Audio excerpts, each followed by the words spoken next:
기도하고 시작하십시다. 들어오실 분들 뒤에 들어오시고.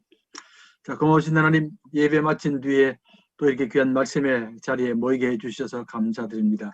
생명의 말씀을 통하여 우리의 욕심만 아니라 영적으로 강건할 수 있게 도와주시옵고, 특별히 여러 가지로 힘든 사태 속에서 용기와 소망 가지고 잘 이겨나갈 수 있도록 은혜 베풀어 주시옵소서. 이 시간 주제의 말씀의 능력과 권세가 우리와 함께 해주시옵기를 원하옵고, 우리 모든 삶이 하나님의 영광을 드러내는 삶이 되게 도와주시옵소서. 이 시간도 함께 해주시기 원하옵고 예수님 이름으로 기도합니다. 아멘. 오늘 주제가 바뀝니다. 오늘 책이 바뀝니다. 주제가 아니고 책이 바뀌어야 되는데 레위기로 넘어갑니다. 지금까지 우리가 출애굽기를 많이 봤는데 이제 레위기 넘어가는데 레위기는 어쨌든 이제 시내산에서 백성들과 하나님께서 언약을 맺으셨고 그 백성들을 나라로 삼았다는 거 기억나시죠? 이제는 정식 나라가 되는 겁니다. 나라가 되면서 이제 나라 이름을 하나님께서 제사장 나라라고 정했고 백성을 거룩한 백성이라고 부르셨고요. 그리고 법은 하나님의 법 10계명이 주어지게 됩니다.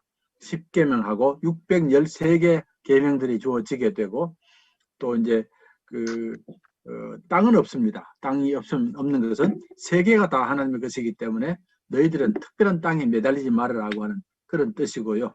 그렇게 해서 나라가 시작이 되는데 이 백성을 제사장 나라라고 불렀기 때문에 예전에 백성 한 사람 한 사람을 다 제사장으로 만들어야 됩니다. 예, 당연히 제사장이 되어서 사명을 감당해야 하면 되는데 그래서 하나님께서 먼저 성막을 지으셔서 성막을 통해서 이제 제사 드리는 법을 배우게 하는 겁니다. 처음에는 배우게 하고 나중에 제사장 사명을 감당하라 그 말입니다. 언젠가는 아마 개인들이 전부 제사장이 될 겁니다. 처음에는 당연히 아론이 필요했고 또 제사를 이끌 사람이 필요했는데 나중 되면 온 백성들이 제사장 사명을 감당해야만 합니다. 이제 하나님의 뜻인데 그 하나님의 뜻이 이루어진 것이 바로 바벨론 포로 때 이루어집니다. 바벨론 포로 때. 왜냐하면 바벨론 포로에서 돌아왔다가 이제는 전 세계로 다 흩어져 버리거든요. 이 백성들이. 흩어지니까 이 사람들이 가는 곳마다 각자가 가는 곳마다 거기서 이제 제사장 사명을 감당하게 되는 겁니다. 함들인데 유인물 보면 레위기의 이름을 말할 때 유대인들은 he called라고 그럽니다. 하나님께서 부르셨습니다. 이렇게 말합니다. 하나님이 부르셨습니다라고 이렇게 부르거든요.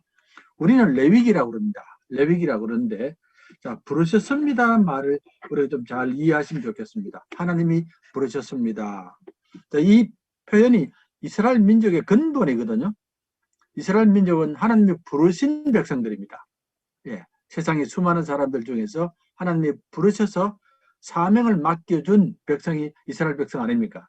그러니까 아브라함이 하나님을 믿게 됐는데 아브라함이 믿게 된 것은 자기가 믿는 게 아닙니다. 자기가 하나님을 찾아간 것도 아니고 하나님이 아브라함을 부르셨거든요. 아브라함을 부르셔서 갈대아 우르에서 떠나게 하셨고 그리고 믿음의 조상이 되게 하지 않습니까? 그러니까 민족의 출발이 하나님의 부르심으로 시작하는 겁니다. 부르심으로 시작했습니다. 이건 우리들도 마찬가지입니다. 우리 예수 믿는 사람들도 물론 이제 다 이유들이 있습니다.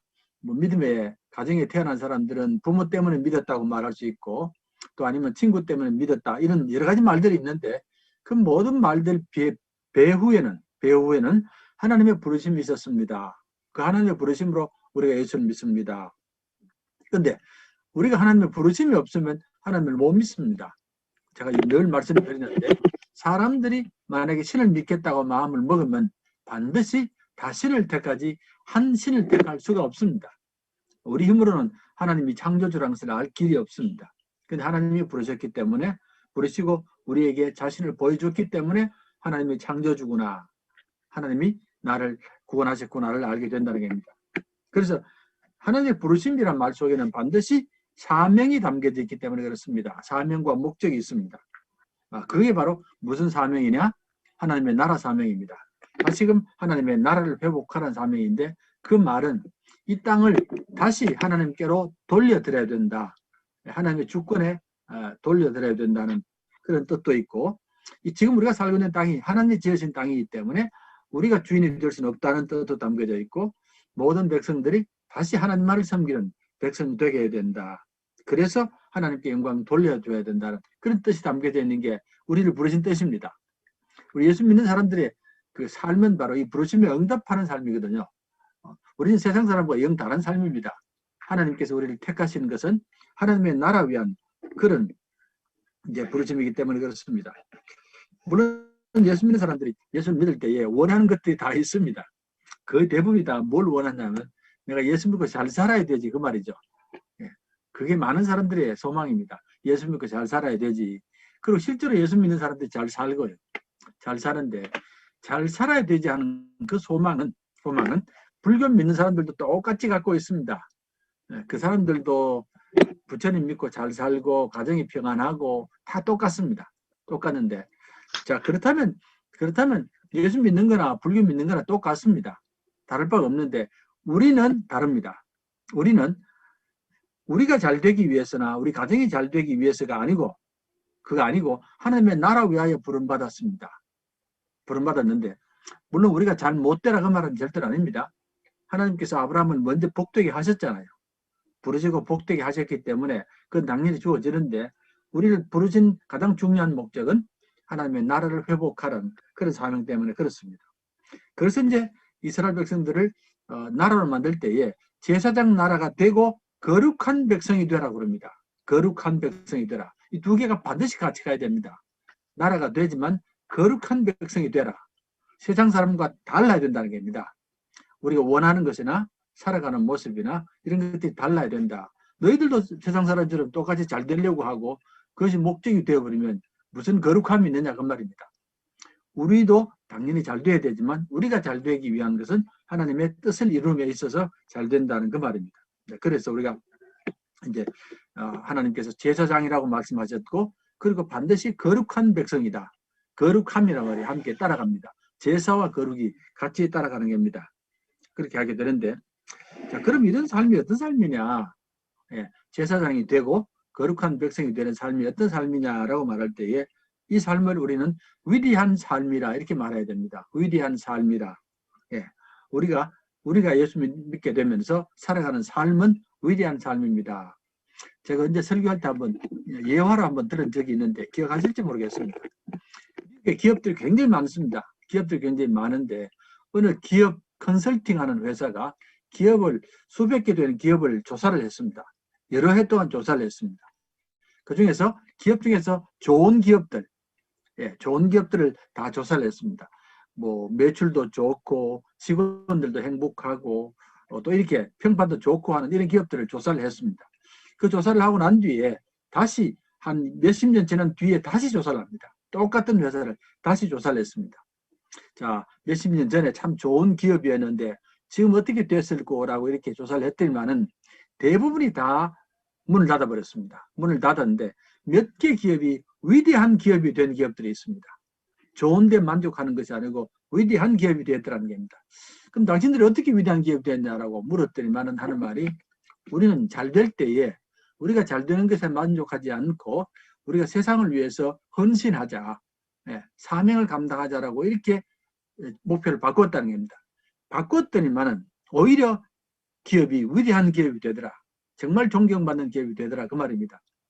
그러니까 내가 잘 되고 좋고 하는 것에 만족하면 나중에 다 무너집니다.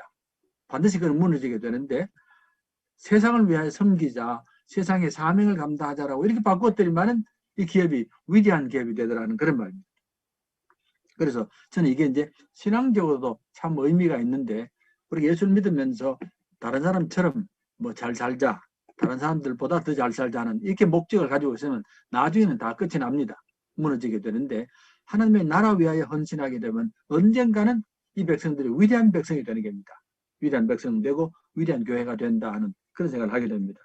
그래서 우리 한국 교회도 지금 이제 100여 년 지나왔지 않습니까? 100여 년 지나왔는데 이제는 위대한 교회가 되어야 되거든요.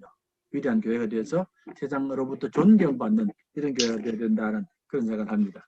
자, 그래서 제일 먼저 레위기의 이름은 하나님이 부르셨습니다. 이게 본래 뜻입니다. 하나님을 부르셨습니다. 그 뜻을 꼭 기억하시면 좋겠고요. 그 다음에 이제 그 밑에 보면 현인들, 많은 사람들이 레위기는 제사장의 법입니다. 네, 그건 아시죠? 왜냐하면 제사장들이 어떻게 제사를 드리고 무슨 일을 해야 되는가에 대한 법을 기록하고 있기 때문에 제사장의 법이라 이렇게 부르기도 하고요. 우리 책에는 레위기 그랬습니다. 이건 영어 번역입니다. 레위기 그러니까 레위들에 대해서 하는 일이다라고 이렇게 했습니다. 이렇게 했는데 이제 전통적으로는 he called, 하나님이 부르셨습니다. 너희들이 무엇을 해야 되고 무엇이 되어야 한다는 것을 원하시는 부르십니다 하는 말입니다. 자, 그럼 레위기는 제사장의 책으로서 이스라엘이 제사장 나라가 되고 거룩한 백성이 되는 것, 제사장 나라가 되고 거룩한 백성이 되라는 하나님의 부르심의 뜻을 담고 있습니다. 바로 그 뜻입니다. 그런데 제일 읽기 어려운 책 중에 하나라는 건 아시죠? 이 책이 굉장히 읽기 어려운 책입니다. 읽기 어려운 책인데, 그런데 유대인들은 자녀들에게 레위기를 가장 먼저 가르칩니다. 레위기를 먼저 가르칩니다. 왜 그렇겠습니까? 이유는 이들의 근본이기 때문에, 너희들이 이런 사람이다, 이렇게 살아야 된다를 먼저 보여주는 책이 바로 이 책이기 때문에 이런 걸 먼저 보여준다고 그렇게 말합니다.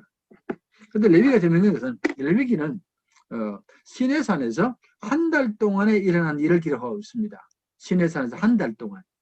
이 사람들이 움직이면서 사는 게 아니고, 그 다음에 이제 민수기 가면 움직이기 시작하거든요. 광야니까 움직이기 시작하는데 레위기는 움직임이 없습니다. 없고 시내산에서 하나님과 언약을 맺은 뒤에 곧바로 레위기 말씀이 주어지게 됩니다. 제사를 이렇게 드려라 하는 그런 말이거든요. 그래서 우리가 이제 흔히 오경, 창세기, 출애굽기, 레위기, 민수기, 신명기 이런 5권의 책을 공부할 때 보면 다른 책들은 전부 역사가 있습니다. 이렇게 움직임이 있습니다. 창세기에서도 움직임이 있습니다. 아브라함을 부르셨고 아브라함이 옮겼고 이삭을 따라가고 야곱이 따라가고 이렇게 따라가는 옮김이 있고, 그 다음에 이제 출애굽기도 옮김이 있지 않습니까? 애굽으로 갔다가 거기서 다시 벗어났다가 시내산을 이렇게 옮겨 나가는데 레위기만은 움직임이 없습니다. 바로 한 자리에서 한 달 동안에 주어진 말씀이기 때문에 그렇습니다.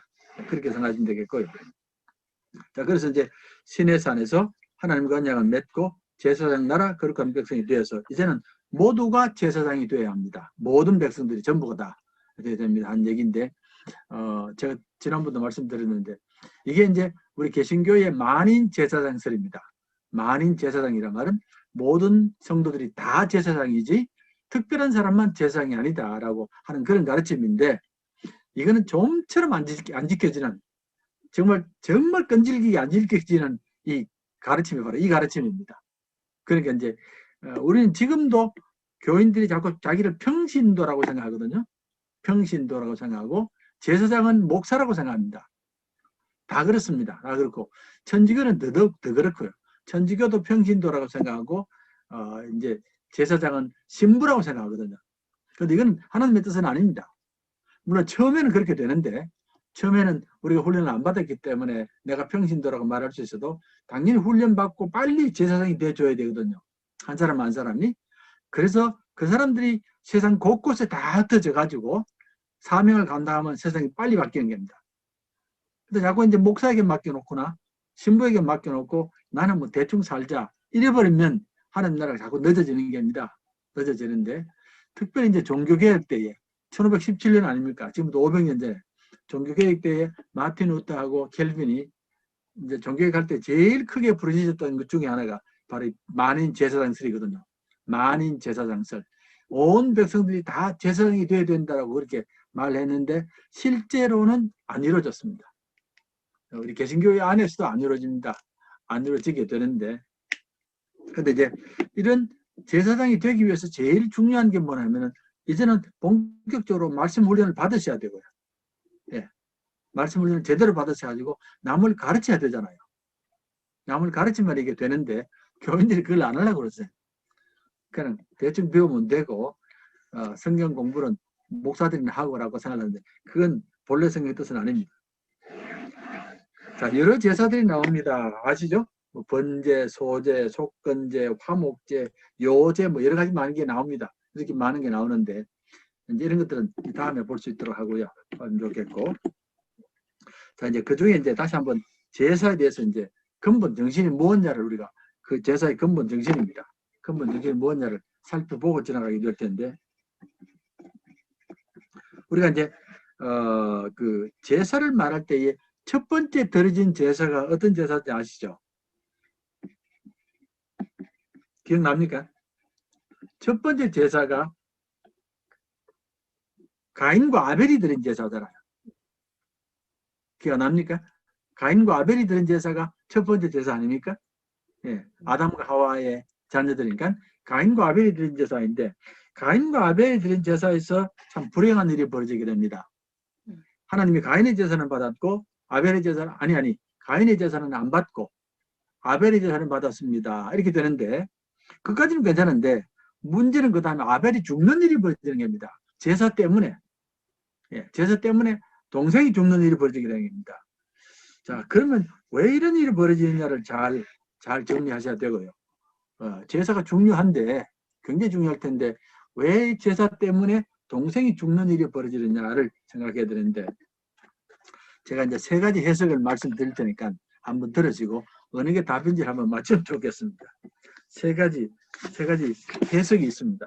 왜 하나님께서 가인의 제사를 안 받고 동생 아벨을 받았느냐 하는 그런 말인데, 자, 첫 번째 알보라는 유대인 학자의 해석입니다. 어떤 해석이냐면, 가인의 생각에는 동물을 죽여서는 안 된다라고 생각을 하고, 동물을 죽이는 것은 생명을 죽이는 것이 아니냐, 그러면 곡식으로 제사를 드려야 되지라고 해서 가인이 곡식을 사용했다는 겁니다.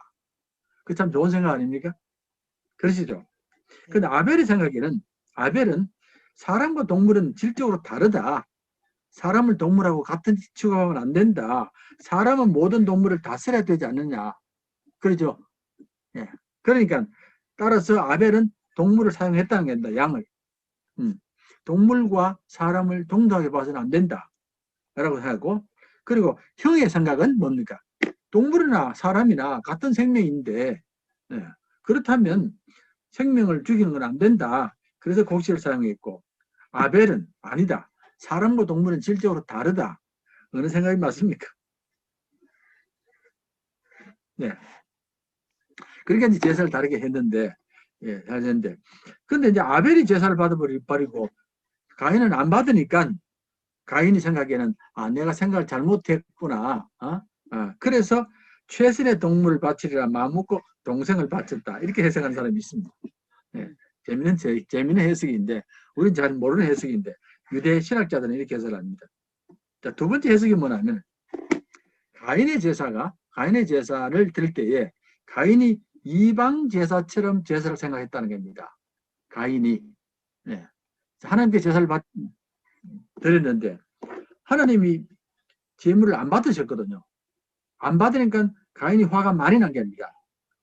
화가 많이 나니까 하나님께 항의하고 그리고 동생을 죽인 겁니다. 이게 무슨 말이냐면, 이방 제사는 우리가 뭘 하냐면, 우리가 이제 제물을 신에게 바치지 않습니까? 신에게 바치게 되면 신은 내 제물을 받아야 되고 내가 원하는 것을 이루어줘야 되지. 이게 이방 제사 특징입니다. 네. 내가 제물을 바치면 신이 제물을 받아야 되고, 그 받고 내가 원하는 걸 이루어줘야 되지라고 하는 게 이방 제사입니다.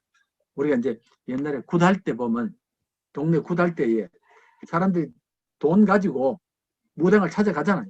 무당을 찾아가서 이제 굿해달라고 그러지 않습니까? 그래가지고 원하는 게 뭐냐면은 내가 원하는 걸 이루어줘야 되지. 만약에 안 이루어지면 돈 돌려달라고 하든지 아니면 한걸 하는 게입니다. 네, 이게 이방 제사 특징입니다. 그러면 우리도 제사를 그렇게 드립니까? 우리가 하나님께 나와서 하나님 이만큼 제물을 바칠 때니까 내가 원하는 거 이루어 주십시오. 안 이루어지면 돈 돌려 주십시오. 아니면 한 거 합니까? 그게 제사의 특징입니까? 우리는 아닌데요.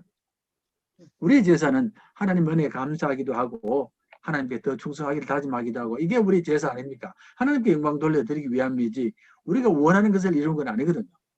그런데 가인이 이방 제사를 배운 겁니다.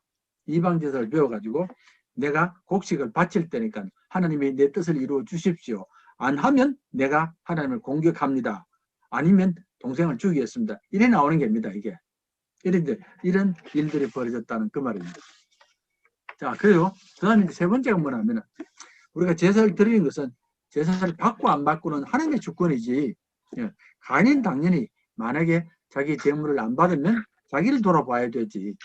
왜 하나님께서 내 제사를 안 받았느냐, 내가 뭘 잘못했느냐라고 돌아서고 해야 되지. 왜 자기가 건방지게 제사를 마음대로 생각해서 이렇게 동생을 죽이느냐, 그 말입니다. 이게 세 번째 해석입니다. 해석 두 가지입니다. 이게 맞습니까? 세 번째. 응? 제사는 하나님이 주권. 그러니까 제사는 하나님의 주권이니까 제사를 안 받으시면 우리 자신을 돌아봐야 되지 하나님께 네. 한 거 안 된다, 그 말이죠. 네. 이게 세 번째가 맞는 것 같습니다. 세 번째가 맞고, 그래서 만약에 이 가인이 자기를 돌아보고 하나님 내가 잘못했습니다 그랬더라면 하나님이 참 기뻐하셨을 텐데요. 네. 축복을 하셨을 텐데 그건 생각하지 않고 이방 제사처럼 그렇게 했기 때문에 이런 비극이 일어나는 겁니다. 그래서 이제 그렇게 보시면 좋겠습니다. 3번이 정답인 것 같습니다. 저도 3번이라고 믿습니다. 예. 우리가 제사를 드리는 것은 하나님의 영광을 돌려드리는 게고 우리가 헌신하는 것이지 어떤 우리가 목적을 위해서 하는 건 아니다라고 하시면 좋겠고요. 자, 이방 제사의 특징이 뭐냐면 거대한 제물을 바치고 또 크게 신전을 짓고, 예, 이방 제사는 반드시 제물을 많이 바쳐야 됩니다. 예, 많이 바쳐야 되고 또 신전을 크게 지어야 되고 또 도덕이나 자신과는 무관합니다. 내가 도덕적으로 살지 않아도 되고 또 자신을 안 바쳐도 되는데 이제 우리 하나님 제사는 우리 자신을 바쳐야 되고 우리가 도덕적으로 바로 살아야 되고 하는 그런 뜻입니다. 자, 이걸 말씀드리는 것은 나중에 이제 우리가 그 선지자들이 제사를 많이 공격합니다. 이사야도 그랬고 에스겔도 그랬고 또 이제 에레미야도 그랬고 호세아도 그랬거든요. 이스라엘 백성의 제사를 많이 비판합니다. 왜 그러냐면 이들이 겉으로는 하나님께 제사를 드리지만 실제로는 이방 제사 모습을 갖고 있기 때문에 그렇습니다. 네, 제물을 어마어마하게 많이 제단에 쌓아놓기도 하고 신전도 막 크게 짓는데 하나님은 그걸 기뻐하지 않는다는 겁니다. 하나님은 제물이 필요한 게 아니고 우리 백성들이 점점 거룩해지는 그게 필요하다는 그 말입니다. 자, 제가 이제 구약 이제 성경의 특징을 몇 가지를 적어봤는데 우선은 구약의 특징이 뭐냐면은 우상 숭배, 우상의 신화, 그리고 이방 사람의 제사 의식 같은 것을 거부합니다. 이건 아시겠죠? 네. 구약이 제일 강하게 요구하는 게 뭐냐면 우상 숭배는 안 된다. 네. 이건 신이 아니고 헛된 것들이기 때문에 안 된다고 하고 그 다음에 이제 우주를 신들의 전쟁터로 보는 것을 거부한다. 네. 제가 지난번에 바벨론 창조 얘기해드렸죠.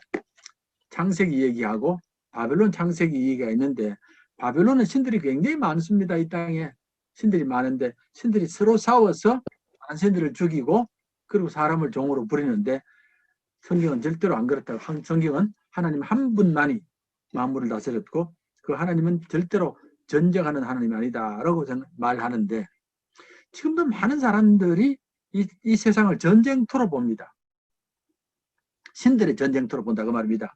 신들의 전쟁터로 보기 때문에 자꾸 사람들이 싸우려고 그러고 서로 해치려고 하는 모습이 나옵니다라고 하는 그런 뜻입니다. 세 번째로 하나님께서는 세상을 지으시되 사랑으로 지으셨습니다. 이게 창세기 1장의 가르침이고 출애굽기의 가르침입니다. 하나님이 사랑으로 지으셨습니다.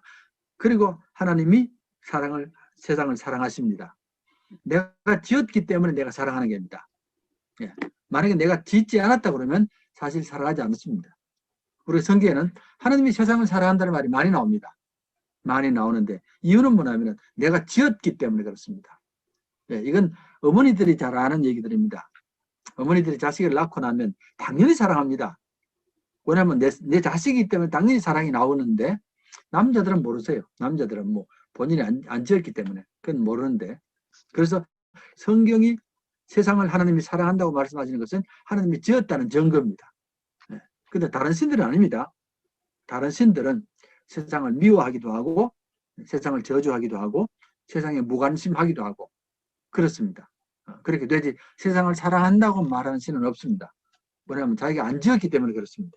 그렇게 되고 이게 이제 하나님이 세상을 사랑으로 지었다라고 말하고 그리고 하나님께 세상을 짓고 나서는 그 사랑에는 의와 동정심이 함께 해야 된다.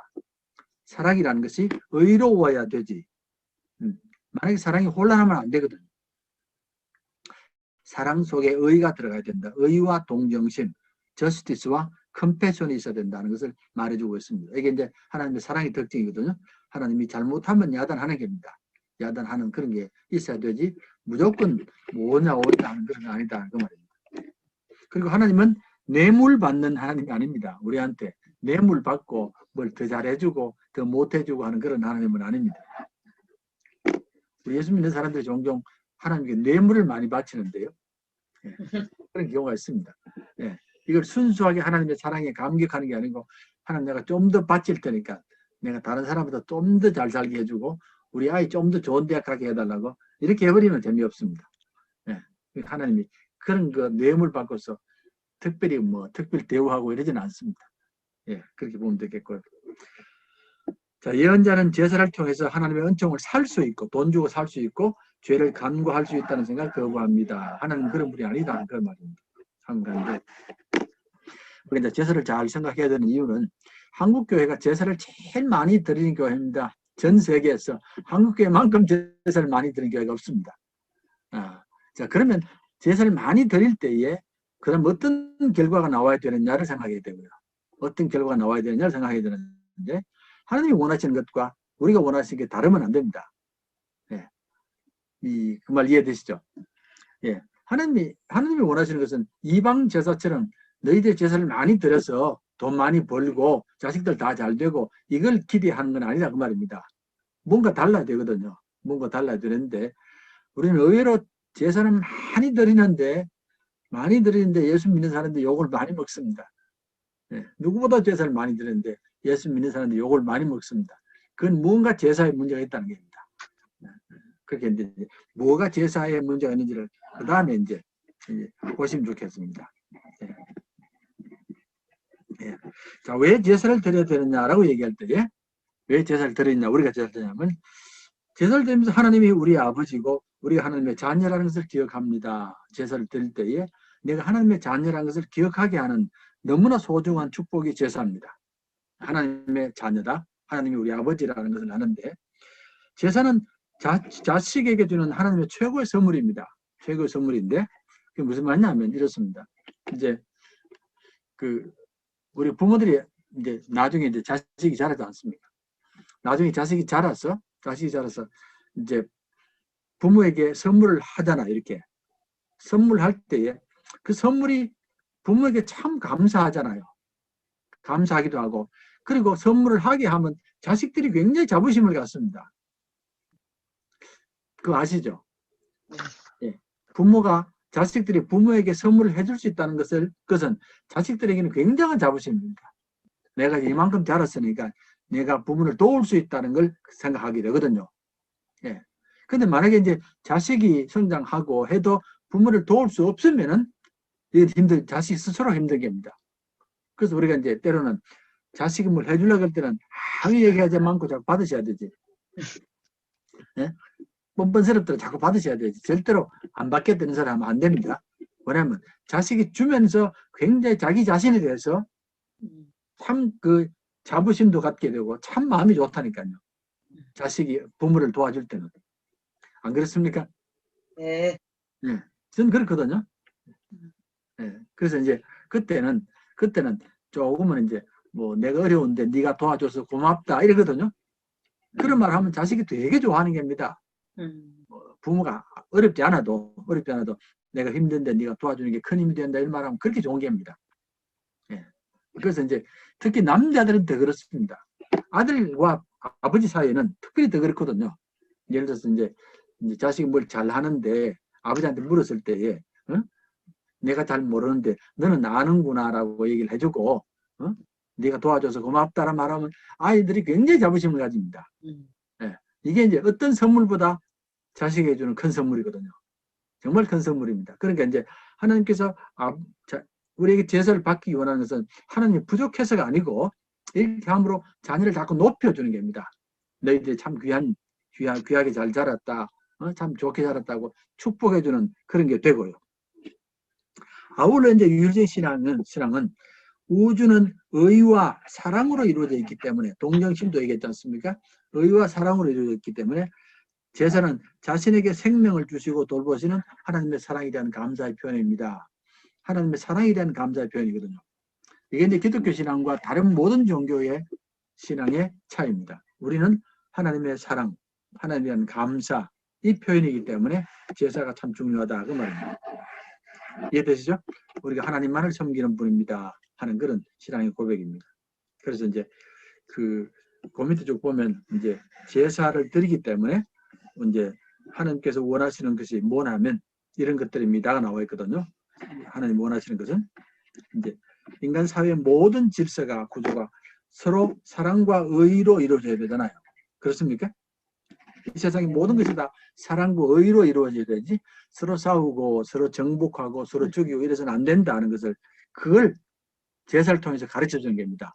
너희들이 사랑과 의로 세상을 살아야 되고 세상을 변화시켜야 된다. 결코 세상은 신들의 전영터가 아니다를 가르쳐 주는 게고 창조주와 피조물 사이에 나와 너의 관계의 편이다.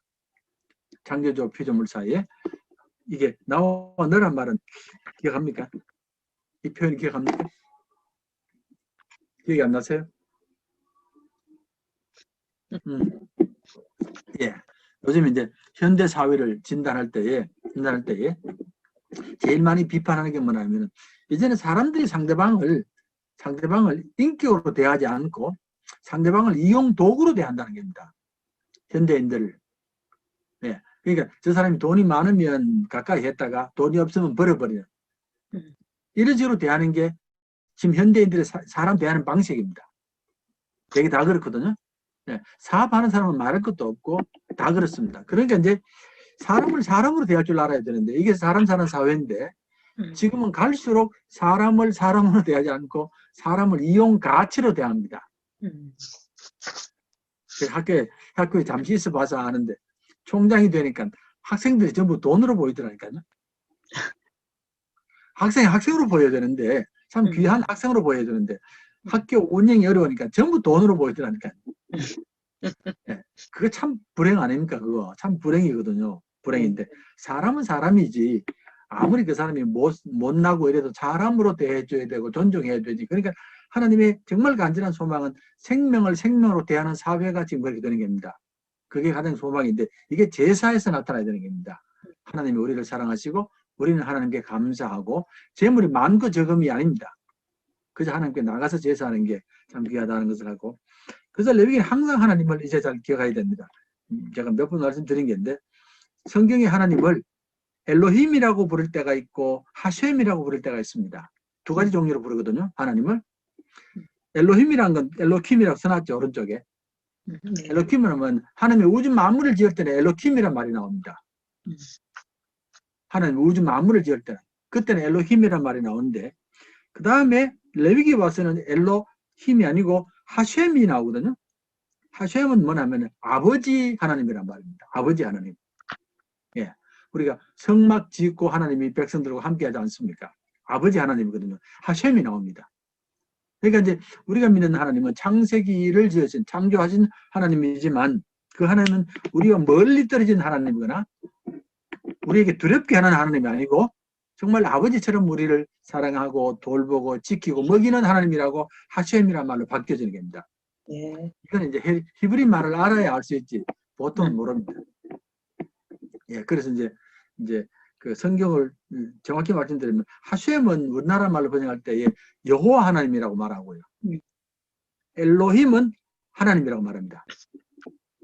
그 창세기 1장에는 태초에 하나님이 천지를 창조한다고 그럽니다. 기억나시죠? 네. 그러시죠. 근데 창세기 2장 가면 2장에는 반드시 하나님을 여호와 하나님이라고 부릅니다. 여호와 하나님을 부르거든요. 예. 그래서 이제 하는데 우리가 사도신경 가면 반드시 우리가 처음 고백하는 게 뭡니까? 천지를 하나님 아버지. 천지를 지으신 아버지 하나님 그러거든요. 네. 그렇죠. 천지를 지으신 아버지 하나님인데 사람들이 천지를 지으신 하나님 그러면 굉장히 무서운 하나님입니다. 어마어마한 하나님이거든요. 감히 가까이 못 가는 하나님인데 하나님 아버지라는 말을 붙여버리면 그거 붙여버리면 내가 하나님께 가까이 가고 하나님은 나를 귀하게 보시고 도와주시고 나를 이끄시는구나 하는 것을 알 수 있게 되는 겁니다. 우리 하나님은 창조주이면서 아버지가 붙어야지 우리가 언제든지 기도할 수 있고 언제든지 관계를 맺을 수 있고 이렇게 되는 겁니다. 그래서 이제 레위기에서는 제사를 드리고 하는 이런 장면에서는 항상 하나님을 아버지로 생각하고 제사를 드려야 되지, 만약에 뭐 무서운 신으로 생각해버리면 제사가 망쳐지는 겁니다. 그래서 꼭 아버지로 생각해라. 그 제사가 사랑의 표현입니다. 하나님 우리를 사랑하시고 우리가 하나님을 사랑하는 그런 사랑의 표현이다라고 하고, 오경의 전체 목적은 백성을 우상으로부터 구하는 것. 우상 숭배하지 말아야 된다. 왜냐하면 우상 숭배의 제사는, 우상 제사는 아까 말씀드린 것처럼 백성을 이용하는 것이지 백성을 존경하는 게 아닙니다. 백성으로부터 재물을 많이 받아가지고 재물을 많이 취하고 또 신전을 크게 만들고 이런 게 신들의 목적이거든요. 그러니까 이제 백성들은 가능하면 돈을 많이 들여서 자꾸 신들을 달래야 되는 겁니다. 신과 이게 거래를 해야 되는 겁니다. 그런 하나님이 아니다 하는 것을 말해주는 겁니다. 그래서 이제 우상 숭배를 통해서 해내나가는데, 이런 목적을 가지고 제사를 드리게 하는데 이게 이제 하루아침에 하나님 뜻이 이루어지는 건 아닙니다. 제가 처음 말씀드렸지 않습니까? 1517년 종교개혁 때에 만인 제사를 하자고 그랬는데 그게 안 된다니까요.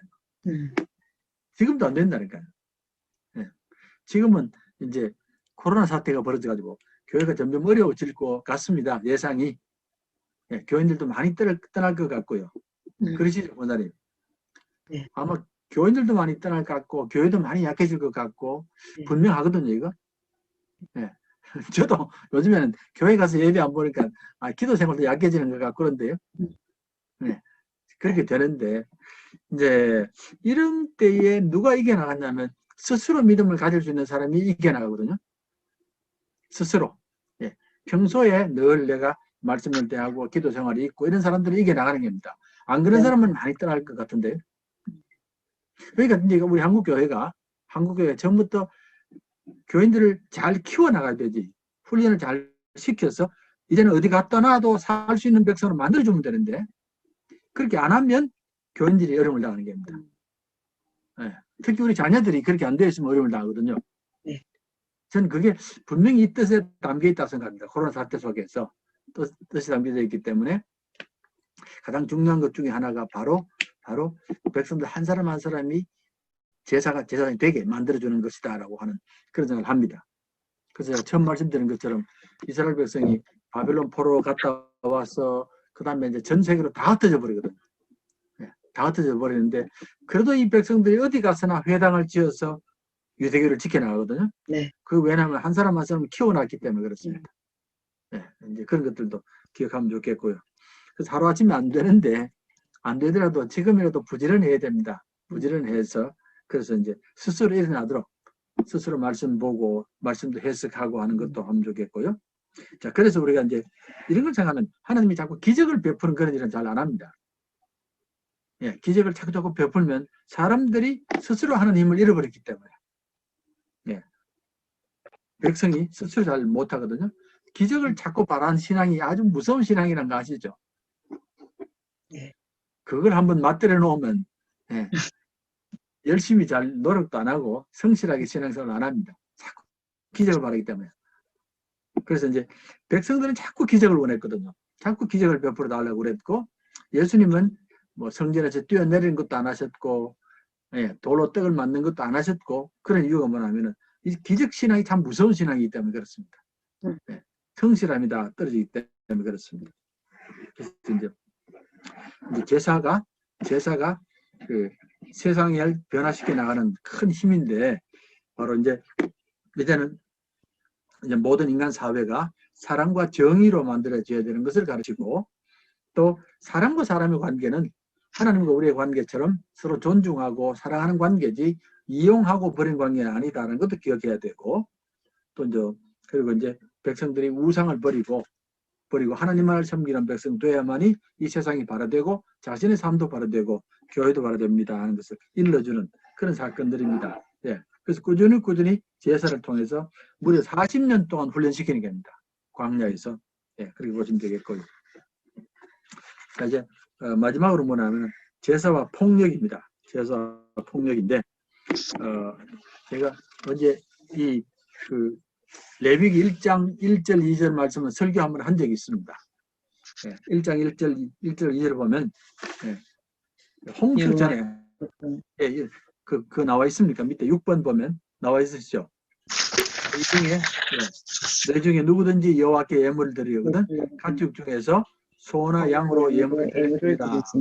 예. 그렇게 됐지 않습니까? 됐는데 우리는 생각할 때에 예물이 뭐냐면은 소나 양이 예물입니다.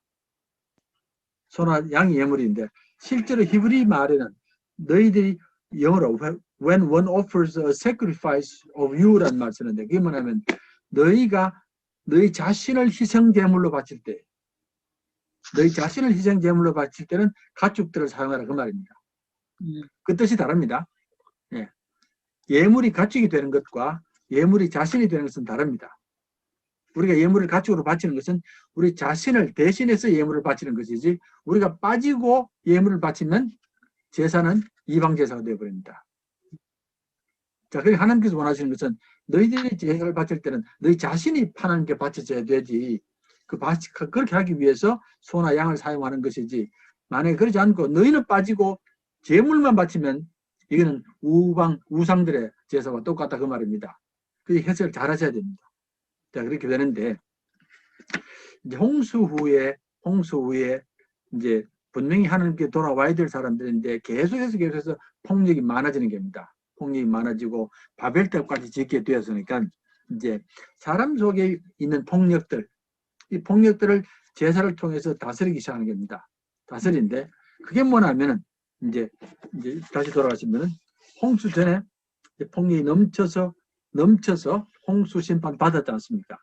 근데 이제 폭력이 모든 사람들의 본성이 되어버린 겁니다. 그런데 그 다음에 동물을 먹게 하셨거든요. 기억나시죠? 노아 홍수 뒤에는 동물을 먹습니다. 2번. 네. 노아 홍수 동물을 먹거든요. 그 전에 못 먹었거든요. 창세기 1장 2장은 동물을 못 먹습니다. 근데 2장부터 동물을 먹는 것은 뭐냐면 동물을 죽여도 된다고 말하는 게 아니고 다른 사람을 죽이지 못하게 하는 겁니다. 그러니까 사람들 마음속에 폭력이 생기니까 가인이 아벨을 죽였습니다. 사람이 사람을 죽이는 겁니다. 이런 폭력적인 것 때문에 할 수 없이 하나님께서 동물을 대신 죽이게 함으로 다른 사람을 못 죽이게 하는 그게 목적이지 동물을 네 마음대로 죽여라 그런 뜻은 아닙니다. 동물도 하나님이 지으신 피조물이고 사랑해야 될 피조물이지 동물을 마음대로 죽인 것은 하나님 뜻은 아닙니다. 그 말 연결됩니까 지금? 사람 마음속에 폭력이 자리하게 되니까 자꾸 서로 죽이거든요. 사람을 죽이는데 사람 죽이는 것을 막기 위해서 뭘 하냐면 동물을 대신 죽이는 겁니다. 대신 죽이면서 그 폭력을 피하게 만드는 겁니다. 예, 그렇게 하는데 이제 그게 이제 바로 제사를 바치면서 동물을 바치는 겁니다. 그리고 가장 악한 폭력이 뭐냐면은 복수 아닙니까? 복수. 그죠? 복수는 끊임없이 흘러가거든요. 점점 더 커지고. 예. 옛날 중국의 무협소설 봤습니까? 보셨습니까? 남자들은 다 무협소설 보고 자라는데, 예. 반드시 어느 집안에 이제 가문이 다 이제 폭력으로 다 사람이 다 죽는데 어린 아이 하나가 살거든요. 아이가 간신히 살아남습니다. 그럼 그 아이가 나중에 자라서 상대방 가문을 이제 복수하는 게 무협소설의 주제 아닙니까? 뭐 그런 건데. 그래서 이제 이런 복수를 피하기 위해서 종교의식을 사용합니다. 제사를 드린다고 말입니다. 제사의식을 사용한다고 이렇게 보면 되겠습니다. 되셨죠? 그래서 6번 보면 6번에 1번 제사의 핵심은 우리 자신을 드리는 것이지 자신을 제물로 바치는 것이지 소나 양이 아닙니다. 예, 그게 중요하고 외적인 제물들은 우리의 내적인 행동의 표식입니다. 외적으로 동물을 사용하는 것은 우리의 내적인 행동, 폭력의 모습을 바치는 것입니다. 라고 해야 되고 그럼 우리 속에 뭐가 있냐면 우선은 동물적인 본성이 있잖아요. 우리 속에. 이기적이고 투쟁하는 그걸 바치는 겁니다. 제사를 드릴 때마다 이렇게 이기적이고 아주 싸움 잘하는 이런 폭력을 버려야 되고 두 번째는 가축의 본능이 있습니다. 가축인데 소나 양이 가축 아닙니까? 가축은 뭐냐면은 가축은 원래 야생 동물을 이렇게 훈련시켜서 울타리 안에 가두는 게거든요. 울타리 안에 가두는데 그렇게 야생 동물을 가둬서 울타리에 가둬놨는데 이놈들이 자꾸 뛰어나가려는 겁니다. 밖으로 튀어나가는 겁니다. 그러니까 예수를 믿어도 자꾸 세상을 넘나보잖아요. 그런 본능을 갖지 말라고 하는 그런 것이고, 그 다음에 이제 가축의 특징이 뭐냐면 무리의 본능이 있습니다. 예, 무리가 하나 가면 다 따라가거든요. 그러니까 예수 믿어도 예수 믿는 사람이 세상과 달라야 되는데 자꾸 세상 무리를 따라가는 겁니다. 자꾸 따라가는 그런 모습이 우리 속에 있다는 겁니다. 그래서 소나 양이나 짐승을 드리는 것은 우리 속에 동물적인 본성을 하나님께 바쳐야 되고, 또 자꾸 세상을 넘어가려고 하는 본능도 바쳐야 되고, 세상의 무리들을 따라서 살아가는 이런 것도 바쳐서 우리는 거룩하게 살라 그 말입니다.